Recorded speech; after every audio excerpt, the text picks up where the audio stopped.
오늘도 우리 마음을 강하게 붙들어 주시는 하나님의 능력과 또 은혜와 평강이 오늘 기도하시는 또 예배하시는 여러분의 삶의 자리에, 그리고 방송으로 또 참여하시는 여러분의 삶에 충만하시기를 주님의 이름으로 축원합니다.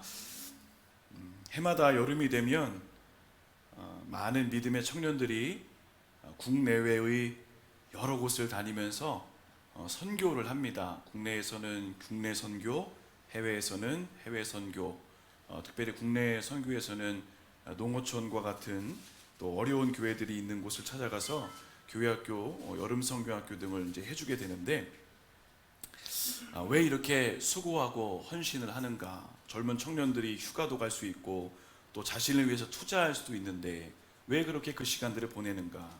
왜냐하면 그 수고를 통해서 하나님의 나라가 확장되기 때문입니다. 그 수고를 통해서 믿음의 다음 세대가 세워지기 때문이죠. 여름 선교학교나 수련회가 지나고 나면 아마 어릴 적 교회학교를 경험해 보신 분들 기억해 보시면, 그때 당시에 내가 무슨 말씀을 들었나, 어떤 찬양을 들었나 지금 딱 여쭤보면 딱 대답 못해요. 그냥 했었지는 알아요. 했었지. 근데 중요한 게 뭐냐면 그 했었지가 중요한 겁니다. 이게 무슨 말이냐, 내가 그때 무슨 메시지를 들었는가, 무슨 찬양을 들었는가, 불렀는가, 어떤 활동을 했는가, 이것도 중요하지만, 근데 그것이 기억에 남지 않아도 그때의 그 마음, 그 은혜, 그 영적 분위기들, 이런 것들이 마음에 남아있거든요. 그러면 이것이 모이고 쌓이다 보면 나의 신앙의 기반을 단단하게 해주고 영적인 기둥이 되어줍니다. 근데 이게 왜 중요하냐면 나중에 내가 넘어졌을 때, 쓰러졌을 때 그걸 붙잡고 일어설 수가 있거든요. 가끔씩 이제 장년이 되어서 또 노년이 되어서 교회 오시는 분들과 대화하다 보면 이런 말씀들 종종 하세요. 어린 시절 교회에 가서 예배 드렸던 그때의 그 기억이 내 마음에 다시 사로잡혀서서 하나님을 예배하러 다시 나왔습니다. 이런 이야기를 하십니다. 뭔지는 모르지만 그 옛날 누렸던 은혜, 옛날 받았던 사랑이 그 영혼에 작용을 해서 반응하게 한 거죠. 어제부터 교회학교 여름선교학교 우리 진행했습니다. 저는 여름선교학교 하면 항상 생각나는 노래가 있어요. 이런 거예요. 흰 구름 뭉게뭉게 피는 하늘에. 이거 아세요? 이거 아시면 저랑 비슷한 세대입니다. 이걸 모르셔야 저보다 좀 젊은 세대이시고, 이 노래가 항상 생각이 나요. 근데 이거 생각할 때마다 그때 기분이 떠올라요. 막 들떴던. 이게 죄송합니다. 라떼는 하면 안 되는데 저희 여름선교학교 할 때는 새벽 기도도 있었어요.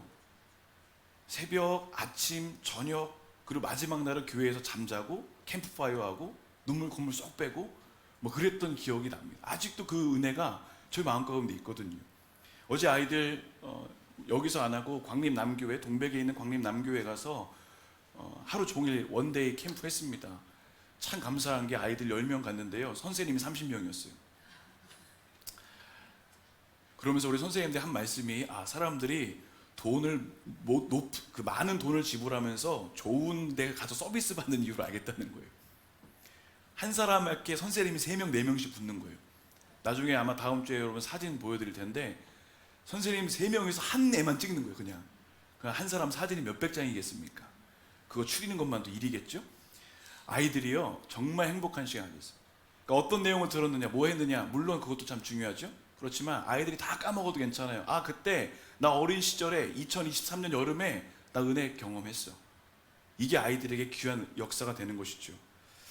여러분 많이 기도해 주셔서 지금 성경학교 잘 진행되고 있습니다.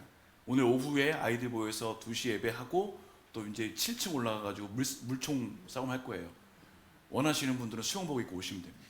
누구도 환영합니다. 대신 감기에 걸려도 책임지진 않습니다. 아이들을 위해서 같이 해주는 것만큼 좋은 게 어디 있어요. 여러분 믿음의 다음 세대가 잘 세워질 수 있도록 반드시 기도해 주실 것을 부탁을 드리고요. 왜 이렇게 하느냐, 아이들의 가치관 바로 세워주는 거예요. 가치관, 바라보는 것이 무엇인가를 정확하게 해줘야 되기 때문에 이런 믿음의 가치관을 세워나가는 여름 행사를 지나고 있습니다. 자, 오늘 말씀에도 믿음의 가치관에 대한 이야기를 합니다. 바라봄에 대한 이야기를 하죠. 어떤 시각을 지니고 있느냐에 대한 이야기를 나누고 있습니다. 자, 우리가 지난 몇 주간 하나님의 나라를 품은 사람에 대한 주제를 가지고 말씀을 나누고 있는데, 과연 하나님의 나라를 품은 사람은 이 땅에 하나님의 나라를 이루어 가려고 하는데, 여러분, 주여 어서 오시옵소서 마라나타만 막 외치다 보면요, 극단적으로 할 수 있어요. 이 땅의 것은 전혀 무관심하게 갈 수도 있어요. 그렇지만 주님이 우리에게 원하시는 건 뭐냐면, 주님 오실 날을 기다리며 이 땅에서도 하나님의 나라를 이루어 가라, 이거거든요. 가정에서, 일터에서, 또 내가 만나는 공동체에서, 여기서는 뭐 아무것도 안 하면서 주여 어서 오시옵소서만 하면 안 된다는 거죠. 이 땅에서 지금 내 삶에서 어떻게 살아가야 될 것인가도 중요합니다. 자, 오늘 본문에서 그런 내용들을 다루게 되는데, 자, 오늘 이스라엘이 두 개로 나뉘어진 상황입니다. 남유다와 북이스라엘로 나뉘어지게 된 다음에 이스라엘에는 크고 작은 많은 전쟁들이 일어났습니다. 특별히 북이스라엘에게는 아람이라는 나라가 날마다 공격을 하는 거예요. 그런데 오늘 본문의 상황에서 보면, 우리가 다 읽진 않았지만 신기하게도 아람이 북이스라엘을 공격하려고 작전만 짜면 그 작전이 번번이 실패합니다. 자, 이것을, 이 말씀을 한번 표준세 번역으로 읽어드릴게요. 아람의 시리아죠. 시리아 왕이 이스라엘과 전쟁을 하고 있던 무렵이다. 그가 신하들과 은밀하게 의논하고 이러이러한 곳에 진을 치자고 말하였다. 자, 그런데 이런 일들을 행하면 항상 보기 좋게 북이스라엘이 다 알아차립니다. 자, 여러분 6장 10절 말씀 잠깐 보실까요? 6장 10절. 이스라엘 왕이 하나님의 사람이 자기에게 말하여 경계하게 한 곳으로 사람을 보내 방비하기가 한두 번이 아니었다. 아람 왕이 한두 번이 아닌 여러 번 공격을 할 때마다 북이스라엘이 알아채고 대비를 하는 겁니다. 자, 11절 말씀. 이 일 때문에, 6장 11절 표준세 번역입니다. 이 일 때문에 시리아 왕은 화가 머리끝까지 나서 신하들을 불러 모아 추궁하였다. 우리 가운데서 이스라엘 왕과 내통하는 자가 없고서야 어찌 이런 일이 있을 수 있단 말이냐. 자, 신하들이 지금 의심을 받죠. 그런데 한 신하가 그 다음에 이렇게 말을 합니다. 왕이시여, 엘리사라는 사람이 북이스라엘에 있는데 이 사람의 귀가 엄청나게 좋습니다. 그래서 하나님이 그에게 모든 우리의 이야기를 다 들려주십니다. 그래서 엘리사 때문에 우리가 이렇게 안 되는 것 같습니다. 자, 그 이야기를 듣고 왕이 분노하죠. 그래서 그 엘리사를 잡아 죽이겠다고 말합니다. 여러분, 이 전쟁이요, 한 나라를 상대로 아람이 북이스라엘 가지고 상대하던 전쟁이 이제 한 개인에 대한 공격으로 바뀌게 됐어요. 아람 왕이 한 개인을 공격합니다. 여러분, 이게 그리스도인의 영향력인 것 같아요. 세상이 감당하지 못하는 사람의 모습이 바로 이겁니다. 한 나라가 한 사람과 지금 싸우는 거예요. 여러분, 성경에서는 이 부분에서 한 사람이 지닌 영적 영향력을 강조하고 있습니다. 여호수아 23장 말씀 보면 이렇게 나옵니다. 너희 중 한 사람이 1000명을 쫓으리니 이는 너희 하나님 여호와 그가 너희에게 말씀하신 것 같이 너희를 위하여 싸우신다. 한 사람이 1000명을 상대, 한 사람의 영향력이죠. 여러분, 오늘 우리의 삶이, 그리고 오늘 성경학교를 진행하는 우리 다음 세대의 삶이 세상에서 이와 같은 삶이 되기를 주님의 이름으로 축복합니다. 세상에 감당할 수 없는 인생. 자, 계속해서 말씀 보시죠. 그래서 말씀이 어떻게 이어지는가? 결국에는 엘리사 잡으러 아람 왕이 군대를 보냅니다. 14절 말씀 보셨죠? 14절 보겠습니다. 왕이 이에 말과 병거와 많은 군사를 보내서 그들이 밤에 가서 그 성읍을 다 에워쌉니다. 성이 뭐 얼만큼인지 모르지만 그 성을 에워쌀 만큼 많은 군대가 왔습니다. 엘리사 하나 잡으려고 엄청난 군사력이 동원됐습니다. 자, 이제 엘리사가 예상하지 못한 상황과 마주하죠. 오늘 사환이 뭐라고 합니까? 어떡합니까? 이 일을 어쩝니까? 이거 인간의 힘으로 도저히 감당할 수 없다는 것이죠. 여러분, 우리 인생에서 이런 예상하지 못하는 큰 어려움을 만날 때가 있죠. 어떡하지? 여러분, 그럴 때 있잖아요. 문제를 딱 만나면 다른 생각 하나도 안 하고 이 말부터 나가요. 어떡하지? 이런 일이 얼마나 많습니까? 어떡하지? 무엇을 해야 되지? 가정에서, 또 일터에서, 사람들과 관계성 속에서 어떡하지? 크고 작은 얼마나 많은 고민이 있습니까? 자, 이런 고민을 하는 사람들에게, 그러면서 하나님의 나라를 만들어가는 사람들에게 과연 어떤 영적인 태도가 필요한가, 말씀을 통해 몇 가지로 은혜를 나누겠습니다. 첫 번째로는 믿음만큼 보인다는 겁니다. 믿음의 수준만큼 보게 되는 거예요. 자, 우리가 무엇을 보는가? 여기에서 영성과 믿음이 판가름이 납니다.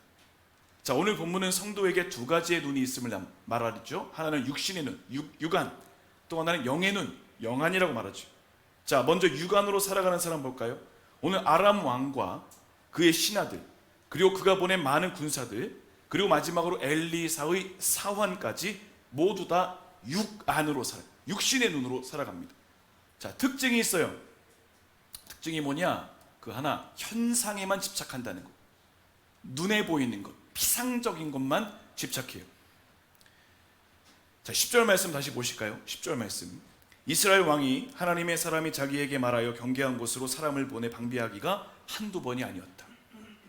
자, 아람 왕의 입장에서 10절을 보면 어떨까요? 계획을 세울 때마다 실패하는 거예요. 이거 솔직히 좀 짜증나지 않습니까? 내가 무슨 계획을 세워도 다 망하는 거예요. 자, 8절에서 13절은 아람 왕궁에서 일어나는 상황들을 다 정리한 건데, 그 내용이 뭐냐면 왕과 신하들의 대화인데 이게 다 피상적입니다. 자, 왕이 신하들을 의심해요. 여기 스파이가 있어. 그래서 스파이를 찾아내면 이 문제가 해결될 거야, 이렇게 생각하죠. 근데 문제는 그게 아니잖아요. 눈앞에 보이는 범인 하나 잡는다고 이게 해결되는 게 아니잖아요. 문제는 더 내면에 있는 거잖아요. 하나님이 엘리사에게 알려주신 그 사건으로 가야 되는 거잖아요. 자, 보세요. 현상에 대한 원인을 모르니까 이게 어떤 상황이에요? 불필요한 에너지를 막 쓰는 거예요. 그리고 희생하지 않아야 될 사람이 희생을 당하는, 누명을 쓰고 또 잘못된 결과를 만들어낼 수 있죠. 자, 보세요. 불필요한 에너지, 쓸데없는 에너지를 쓰니까 삶이 고단하고 허무하고 손에 잡히는 것이 없다는 거예요. 원인은 다른 곳에 있는데 신하들 의심하면 뭐합니까? 여러분, 이게 우리 모습일 수 있다는 거죠. 우리도 그럴 때가 많지 않습니까? 삶에서 일어나는 여러 가지 일들을 보면서 그냥 너무 피상적으로만 딱 반응해요. 이게 믿음으로 해결하고 신앙으로 넘어서야 될 문제인데, 기도하고 믿음으로 견뎌내야 될 상황인데, 그것이 파악이 안 되니까 그냥 시간 낭비하고 에너지 낭비하는 거예요. 그러다 지쳐버리죠. 여러분, 지금 우리 인생에 일어나는 많은 일들에 대해서 어떻게 반응하고 계십니까?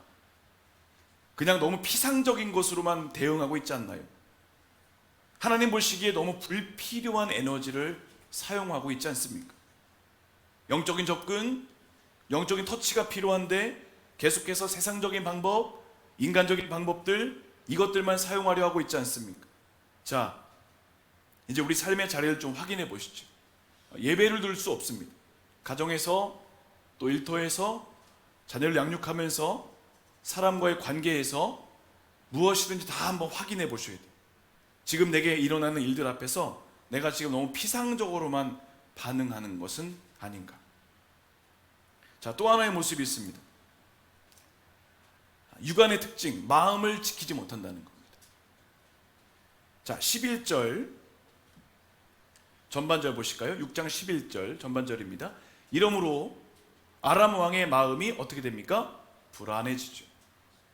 피상적으로만 늘 이 뭔가를 해결하려고 노력하다 보면 이 해결이 안 되잖아요. 악순환이잖아요. 그러니까 해결이 안 되면 어때요? 찜찜하죠. 이 찜찜함이 더 지나가면 마음의 불안함이 되는 거예요. 계획을 세울 때마다 안 되고 실패하고 넘어지고, 짜증을 넘어서 이제는 또 실패하면 어쩌나 불안함과 두려움이 생깁니다. 자, 왕의 마음이 불안했대요. 자, 옛날 성경을 보니까 왕이 번뇌했다는 표현을 씁니다. 자, 그런데 원어를 보니까 그 마음이 어떤 상태냐, 폭풍이 친다는 뜻이 있어요. 그러니까 그 마음이 이게 편치 않은 거죠. 매일 비바람치고 폭풍이 일어나는 상황인 거예요. 자, 보세요. 삶에서 일어나는 문제에 대해서 피상적으로 반응하니까 그 인생의 폭풍이 끊임없이 계속 일어나는 거예요. 마음이 편치 않다는 거죠. 자, 그러니까 어떤 반응으로 이어집니까? 은밀한 것을 의논했던 가장 가까운 신하들까지 의심하게 돼요. 불안하고 의심하고 두려워지고 관계가 깨어지고.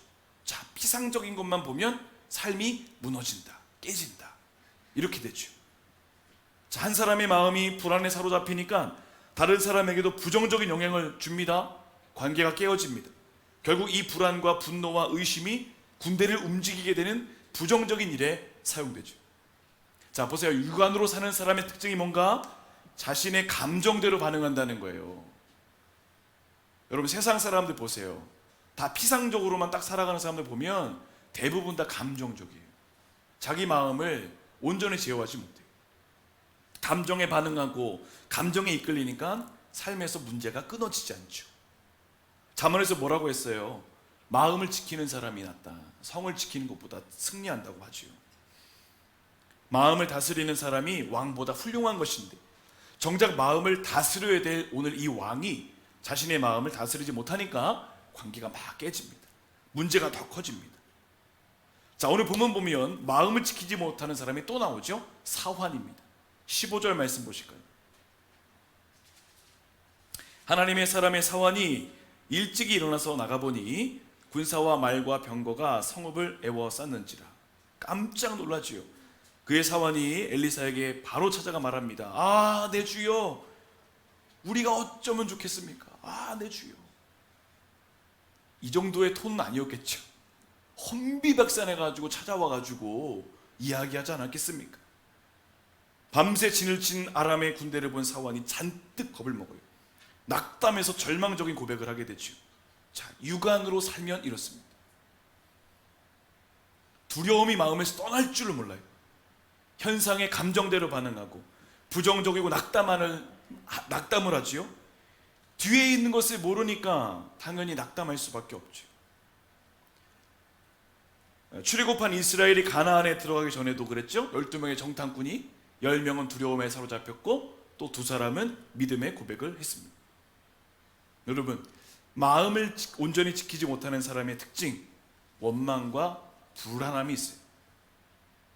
두려움이 있어요. 자, 오늘 사환이 그랬죠. 육안으로 보니까 입에서 뭐가 나와요? 불안한 말, 부정적인 말 나오죠. 우리 끝났다는 거예요. 안 된다는 거예요. 여러분, 세상 사람들, 육안으로 사는 사람들과 대화해 보세요. 그 말에서 긍정적인 말이 나오는가? 아니요. 온갖 부정적이고 세상적인 말만 다 쏟아내요. 여러분, 그런 사람들이랑은 말을 섞지를 마세요. 말 섞어봤자 내가 더 전염이 되지 어렵습니다. 자, 관점을 보면 영적 상태가 나와요. 이제 우리 관점을 좀 볼까요? 지금 우리 마음도 잘 지켜지고 있는가 보시죠. 우리의 관점이 여러분 피상적인 것만 보면 안 됩니다. 그 밑으로 가야 됩니다. 그 내면을 봐야 됩니다. 영적인 것을 봐야 됩니다. 그 뒤에 있는 어떤 상황들을 봐야 되죠. 여러분, 어떤 상황에 지금 처해 계십니까? 피상적으로 보지 마세요. 한 발만 더 들어가 보세요. 기도하면서. 그건 주님 보게 하실 거예요. 육안이 아닌 영안으로 살아가는 이번 한 주간 귀한 은혜가 있기를 주님의 이름으로 축원합니다. 두 번째로는 확실한 것을 붙들라는 겁니다. 확실한 것을 붙들라. 자, 14절에서 아람 왕은 엘리사 한 사람 잡기 위해 너무 지나친 병력을 사용했습니다. 말과 병거, 많은 군사. 자, 엘리사의 사원이 그 광경을 먼저 봤죠. 그리고는 깊은 절망에 빠지죠. 그 뭐라고 합니까? 이제 우리 끝입니다. 아, 우리 어찌합니까? 이렇게 말합니다. 자, 우리 어찌합니까? 우리 어찌합니까? 근데 다 같이 죽을 수밖에 없다는 거죠. 자, 이 표현이 여러분 어떤 상황을 만들어가는 거냐면 하나님의 일을 사람의 일로 전락시켜버리는 거예요. 우리 그럴 때 너무 많잖아요. 하나님이 일하시려고 막 계획하시는데 이거를 하나님과 상관없이 내가 확 끌고 내려와가지고 완전 실패하게 만들어요. 이게 오늘 사환이 그러는 거죠. 믿음 없으니까 이러는 거예요. 하나님 역사하시려고 주님이 막 해도요, 하나님 역사하실 틈을 안 주는 거예요. 사환도 영안이 없었습니다. 오늘 사환의 문제가 있었는데 그는 엘리사라는 영적인 사람과 함께 있었음에도 육안을 가지고 살아갔다는 거죠. 보세요. 영의 일을 보면서도 그것을 육의 일로 생각했다는 거. 여러분, 우리가 신앙생활을 하죠. 신앙생활을 다 합니다. 그런데 죄송합니다. 신앙생활을 한다고 해서 교회에 다닌다고 해서 모두 다 영적인 사람인가? 그건 아니라는 거죠. 오늘 본문에 나오는 이 사환과 같은 사람이 얼마나 많은지 모릅니다. 말씀과 기도의 자리에 있는 것 같은데 삶의 자리를 보니까 불순종과 불신이 있습니다. 믿음으로 살아야 되는데 나의 힘으로 살죠. 영적으로 접근해야 되는데 자꾸 피상적으로만 살아가는 사람들이 있어요. 오늘 본문에서 사환이 엘리사와 얼마나 함께 지냈는지는 잘 모르겠습니다. 그런데 분명한 사실이 있어요. 이 사환은 엘리사를 통해서 하나님이 일하시는 것들을 경험하지 못했다는 거예요. 하나님의 사람과 같이 있었는데 그것을 볼 수 없었다는 거죠. 이게 무슨 말이냐? 은혜의 자리에 있으면서도 은혜를 못 받아요. 성령의 자리에 있으면서도 성령을 경험하지 못한다는 거예요. 고통이죠. 그래서 성도는 성령을 받아야 하는 것이고 하나님을 만나야 신앙생활에 맛을 느낄 수 있는 거죠. 진짜 하나님을 경험하지 못하면 아무리 위대한 하나님의 일이라도 그건 사람의 일이 될 수밖에 없습니다. 여러분, 교회 안에 있다고 해서 그냥 안심만 하시면 안 돼요. 건물 안에 있다고 해서 괜찮겠지 아닙니다. 시간 안에 있다고 해서, 예배 시간 안에 있다고 해서 괜찮겠지 아니에요. 무작정 안심하시면 안 됩니다. 영으로 하나님을 만나야 돼요. 그래야 진짜 하나님의 사람으로 거듭날 수 있는 것이죠. 사환이랑 엘리사랑 같이 있었는데 어떻게 이 사환은 이런 시각을 지니게 될까요? 끝까지 인간적으로만 가는 겁니다. 이 평행선을 달린 거죠. 자, 이렇게 두려움에 빠진 사환에게 엘리사가 반응합니다. 16절과 17절 보겠습니다. 대답하되 두려워하지 말라. 자, 피상적으로 살아가는 사람은 항상 어때요? 두려워요. 두려움이 항상 있어요. 미래에 대해, 내일에 대해 우리와 함께한 자가, 우리와 함께하는 사람이 있어요. 그들과 함께한 자보다 더 많으니라. 자, 지금 사환이 겁낸 건 뭐예요? 많고 적음이에요. 많고 적음. 피상적으로 하는 사람은요, 많으냐 적으냐, 크냐 작으냐. 다윗이 골리앗과 싸울 때도 세상은 어떻게 비교해요? 골리앗은 크니까 이길 거야. 다윗은 작으니까 질 거야. 근데 싸움은 강하냐 약하냐의 문제잖아요. 그러니까 오늘 엘리사도 마찬가지인 거예요. 얘기해 주는 거예요. 야, 많고 적음의 문제가 아니야. 우리가 더 많아. 그러니까 그런 거 갖고 쫄지 마 말하는 겁니다. 자, 17절입니다. 기도하지요. 여호와여, 원하건대 그의 눈을 열어서 보게 하십시오. 지금 보고 있잖아요. 근데 이 눈이 아니라는 거죠. 무슨 눈을 보게 하라는 거예요? 영의 눈을 뜨게 해주십시오. 야, 이 사람 지금 계속 그냥 육안으로 산 거예요. 하나님의 사람과 함께 생활했음에도 불구하고 육안으로 산 거예요. 답답할 노릇이죠. 자, 여호와께서 그 청년의 눈을 여심해 그가 보니 불말과 불병거가 산에 가득하여 엘리사를 둘렀다. 여러분, 오늘 엘리사와 사환을 보세요. 동일한 상황에 딱 놓였는데 두 사람이 어떻게 이렇게 다른 반응을 보일 수 있을까? 무엇을 보았는가가 이게 다르기 때문에 그렇습니다. 사환은 세상을 봤고 엘리사는 하나님을 봤습니다. 현실을 보는 사람과 비전을 보는 사람은 태도가 다르죠. 현실만 보면 탓하고 절망할 수밖에 없어요. 그러나 비전을 보는 사람은 지금의 문제가 아니라 앞으로 갈 수 있는 힘을 얻게 되죠. 오늘 사환은 군대를 봤어요. 그냥 지금의 것. 그렇지만 엘리사는 하나님의 군대를 봤어요. 그 다음을 보았다는 거죠. 이게 비전입니다. 사환은 말과 병거를 봤어요. 그러나 엘리사가 못 봤습니까? 불말과 불병거를 봤습니다. 자, 보는 게 다르니까요, 반응도 다르죠. 이게 달라요. 보는 게 다르니까. 자, 엘리사를 통해 발견하는 영안으로 살아가는 사람의 특징이 있습니다. 평안이 있어요. 여유가 있어요. 괜찮아요. 웬만한 것에 흔들리지 않아요. 이유는 딱 하나죠. 하나님이 함께 하시니까. 시편 기자도 이야기합니다. 하나님이 그 성중에 계심에 성이 흔들리지 아니할 것이다. 하나님이 함께 하시면 괜찮다는 거예요. 영안이 열린 사람의 특징이 뭐냐면 하나님이 함께 하심을 확신한다는 겁니다. 의심하지 않아요. 불말, 불병거, 더 크고 더 강하고 더 위대한 모습, 즉 하나님이 지금 이 현장에 나의 문제와 어려움에 함께 하신다는 것을 아니까 그 앞에 군대가 있든지 말든지 난 중요하지 않다는 겁니다. 예전에 그런 영상 본 적 있어요. 아기 곰이 표범인가에게 막 쫓겨가요.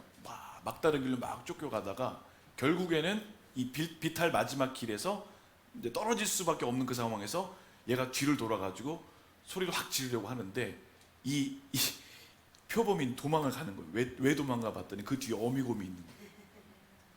어미곰이. 그러니까 내가 뭔가 막 하는 것 같지만 평안할 수 있는 게 뭐냐면 하나님이 뒤에 계시니까. 이것입니다. 이거. 여러분, 이 믿음으로 살면요 괜찮은 것 같아요. 괜찮지 않으세요? 안 괜찮으세요? 이걸 좀 우리가 누렸으면 좋겠습니다.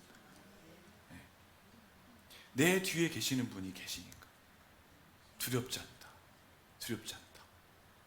죄송합니다. 제가 이제 어렸을 때 그 이제 잘 분별이 안 될 때 저희 아버지가 일하시던 그 곳에 이제 가끔 전화를 했어요. 전화를 하면 제가 뭐라고 했냐면 관등성에 이런 개념 없으니까 제가 뭐라고 했냐면 전데요. 저희 아빠 좀 바꿔주세요. 그 아빠 얼마나 많은데 전데요 하고 바꾸는 거예요. 그러면 다 바꿔주세요. 또 늘 그랬으니까. 지금 생각해 보면 제가 그 마음이 있는 거예요. 그렇게 해도 되는 게 왜 그러냐? 제가 실력 있고 능력이 있는 거예요? 아니잖아요. 뒤에 아버지가 있으니까. 그걸 책임져 주시니까. 여러분, 신앙생활도 마찬가지인 것 같아요. 두려움이 왜 없어요? 떨림이 왜 없습니까? 절망할 일이 왜 없어요? 하루에도 12번씩. 그런 마음 왜 없습니까? 힘들죠. 그런데 잘 보면 하나님 생각을 안 할 때는 두려워요. 내가 하려고 하니까 막. 근데 하나님이 함께 하시지 하면 이 상황이 이거 별거 아닌 것 같은데 내가 자꾸 여기에 에너지 썼네. 요즘 계속 그 훈련하고 저도 그 훈련하고 있습니다. 그러니까 하나님이 하시면 아무것도 아닌 건데 걱정, 염려할 거 없는데 왜 이렇게 불안을 짊어지고 살고 있는가? 여러분, 오늘 엘리사가 우리에게 이야기해 주는 거예요. 사환처럼 유관 가지고 계속 그 앞에 보이는 거 보지 말고 영의 눈을 뜨고 더 넓은 걸 보라고 이야기합니다. 다윗이 이렇게 얘기했잖아요. 시편 4편 8절에서 함께 읽어볼까요? 내가 평안히 눕고 자기도 하리니 나를 안전히 살게 하시는 이는 오직 여호와시다. 아멘. 여러분, 이때에 다윗이 쫓기는 상황이었어요. 막 추격당하는 상황이었어요. 잠도 못 자요. 쪽잠 자는 이때인데 뭐라고 얘기해요? 내가 평안히 눕겠대요. 그럼에도 나는 괜찮다는 거예요. 왜? 하나님이 함께 계시니까. 여러분, 하나님이 함께 하심을 경험하는 인생은 어떤 상황을 만나도 흔들리지 않는 줄로 믿습니다. 평안으로 마음을 잡아야 돼요. 결국 육안으로 살아가는가 영안으로 살아가는가, 이것은 결국 하나님을 경험했는가에 따라 달라져요. 하나님 만난 사람은요 평안할 수 있어요. 하나님 경험한 사람은 결코 흔들리지 않습니다. 자, 오늘 본문 보세요. 엘리사를 어떤 사람이라고 표현하냐면 하나님의 사람이라고 표현해요. 하나님의 사람. 이게 되게 중요한 표현입니다. 오늘 본문이 이 표현을 통해서 엘리사는 어떤 인생이었는가를 이야기해 주죠. 그는 항상 하나님과 교제하는 사람이었어요. 말씀대로 살아가는 사람이었어요. 자, 우리를 한번 소개한다고 해보겠습니다. 어떤 사람이라고 소개하겠습니까? 잘 노는 사람, 잘 먹는 사람, 잘 웃는 사람, 뭐 어떤 사람? 기도하는 사람, 또는 하나님의 사람, 어떻게 표현하시겠습니까? 오늘 성경은 엘리사를 하나님의 사람이라 설명했어요. 멋지지 않습니까? 여러분, 우리 인생이 이렇게 쓰임받기를 축복합니다. 하나님의 사람, 하나님의 사람. 그런데요, 하나님의 사람이 되려면 대가가 있는 거예요. 어떻게 그냥 하나님의 사람 되겠어요? 공부도 안 하고 서울대 어떻게 가겠습니까? 하나님의 사람 되려면 사람답게 살아가야죠. 하나님의 사람답게. 그 삶이 있었던 거죠. 영안으로 살아가는 사람이요 그냥 살지 않습니다. 자, 끊임없이 하나님과의 관계가 있어요. 하나님과의 끈이 잘 연결되어 있다는 거죠. 잘 연결되어 있으니까 마음이 불안하지 않죠. 여러분, 지금 우리 인생은 하나님과 끈이 잘 연결되어 있는가 한번 확인해 보실까요? 기도의 끈 괜찮으세요? 찬양의 끈 괜찮으십니까? 말씀의 끈 어떤가요? 사랑과 봉사의 끈 잘 연결되어 있는가? 인간적으로 보면 엘리사에게도 두려움이 있었겠죠. 그러나 그가 평안할 수 있었던 이유가 뭐냐? 주님과의 끈이 잘 연결되어 있기 때문에. 우리 옛날에 뭐 끈 이야기 하잖아요. 줄 잘 서야 된다. 끈 잘 붙잡아야 된다. 세상에서도 그죠? 끊어진 끈 붙잡으면 나락으로 떨어진다고 하는데 우리 영은 어떨까요? 돈줄 잡으면 됩니까? 인맥줄 잡으면 됩니까? 이런 끈 많잖아요.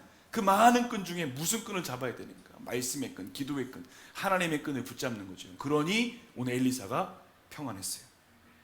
자, 드디어 상황이 벌어지죠. 18절 보겠습니다. 아람 사람이 엘리사에게 내려오면 엘리사가 하나님 여호와께 기도하여 이르되 원하건대 저 무리의 눈을 어둡게 하옵소서. 눈에 대한 이야기가 나오는데 육안은 다 감겨지게 해주십시오. 자, 보세요. 이 사람들 뭐만 붙잡고 살던 사람이에요? 육안만 가지고 살던 사람이에요. 그러니까 그 육안만 붙잡고 있던 그 눈이 감기니까 아무것도 할 수 없는 거죠. 자, 우리에게 이게 보여주는 게 뭐냐면 육안으로만 살다 보면 육안이 감겨지게 될 때 속수무책으로 당할 수밖에 없다는 거예요. 그래서 영안이 필요하다는 겁니다. 우리 어떤 시각으로 살고 있는가? 자, 엘리사와 사환이 영의 눈으로 하나님의 일하심을 경험하게 됩니다. 자, 오늘 본문이 엘리사를 통해서 우리에게 전하는 것이 무엇인가? 미래를 다 맡겼다는 거예요. 엘리사는 맡겼어요. 맡기니까 평안한 거예요. 여러분, 엘리사는 모든 것을 하나님께 맡김으로 하나님의 일하심을 경험할 뿐만 아니라 흔들리고 절망하던 그 사환까지 붙잡아주는 일들을 감당합니다. 자, 영으로 사는 사람들 어떻게 살아가는가? 나의 신앙만 딱 지키는 게 아니라 육안으로 살아가는 사람까지도 커버해 줄 수 있는 믿음의 분량을 하나님이 세워주신다는 거예요. 이게 무슨 말이냐? 그냥 내 기도 제목만 가지고 막 아등바등 사는 게 아니라 육안으로 살아가는 사람 불쌍해서 안타까워서 그 사람의 기도 제목까지도 끌어안고 같이 기도해 줄 수 있는 거예요. 같이 세워줄 수 있는 거예요. 그래서 기도할 때 나만 위해서 기도하는 사람과 기도 제목에 어떤 사람 저 사람 들어보면 와, 저 사람은 인류 평화를 위해서 기도하는 사람 같아? 사이즈가 다른 거예요. 그래서 기도의 사이즈, 기도의 제목을 딱 들어보면 이 사람이 영으로 사는 사람인가 육으로 사는 사람인가를 금방 알 수 있습니다. 엘리사 흔들리는 사환까지 붙잡아준 영성으로 갔습니다. 여러분, 영으로 사는 사람은 분명히 다릅니다. 보이는 세계에 만족하지 않고 영원한 시간과 영원한 세계를 사모하며 갈망합니다. 영적인 것에 대한 목마름이 멈추지 않고 계속됩니다. 하나님과 끊임없이 교제한다는 거죠. 여러분, 지금 우리는 어떻게 살고 있습니까? 이번 한 주 또 어떻게 살아갈까요? 어떻게 살아야 될까요? 우리의 미래를 생각하면 다 불안하고 염려가 있죠. 그러나 맡겼어요. 엘리사는 맡겼어요. 어떤 상황이 와도 괜찮다는 거예요. 주님이 함께 하시니, 주님이 인도하시니 내 미래를 맡기고 하나님께 기도하고 평안의 삶을 누렸어요. 여러분, 이번 한 주간 우리가 이것을 가지고 좀 기도했으면 좋겠어요. 하나님, 영의 눈을 뜨게 해주세요. 영의 눈. 물론 육의 눈도 우리에게 뜰 때가 있겠죠. 그러나 영의 눈을 더 많이 뜨게 해주세요.